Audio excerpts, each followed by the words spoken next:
तो सर इसमें अंतर्राष्ट्रीय संस्थाओं से भी कोलैबोरेशन होगा, भारत में भी अन्य मंत्रालयों के साथ भी और डिपार्टमेंट्स के साथ मिलजुल कर आपका डिपार्टमेंट काम कर रहा है, और किस तरह से अंतर्राष्ट्रीय संस्थाओं के साथ कोलैबोरेशन हो रहा है, मदद मिल रही है, और भारत में भी मंत्रालय आपस में मिलकर किस तरह से काम कर रहे हैं इस समस्या के समाधान में? मंत्रालय सभी साथ मिलकर कार्य कर रहे हैं। जैसा कि आप देखें, कमेटीज हैं 11 होम मिनिस्ट्री की, तो वो हर तरह के कोऑर्डिनेशन, हर तरह की, मान लो आपको इसकी दिक्कत है ट्रांसपोर्ट की हो चाहे लॉजिस्टिक्स हो, वो सब के बारे में कार्य कर रहे हैं। तो ये कमेटीज में सभी मिनिस्ट्री के लोग हैं, जिससे अपनी अपनी समस्या लाके वहाँ पे समाधान किया जा सके।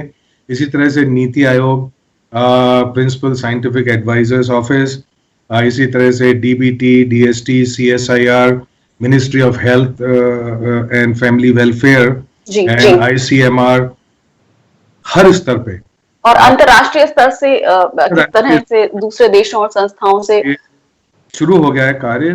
तो जैसा कि मैंने बताया कि एक बड़ा वैक्सीन के ट्रायल का ग्रुप बना है, उसके अंदर भारत की भागीदारी है। उसके अलावा हमने अभी अभी एक कॉल दी है यूएस के साथ। तो यूएस के साइंटिस्ट और हमारे साइंटिस्ट उसमें मिलकर कार्य कर रहे हैं। इसी तरह से एक कॉल जापान के साथ है, इसी तरह से एक कॉल फ्रांस के साथ शुरू हो गई है।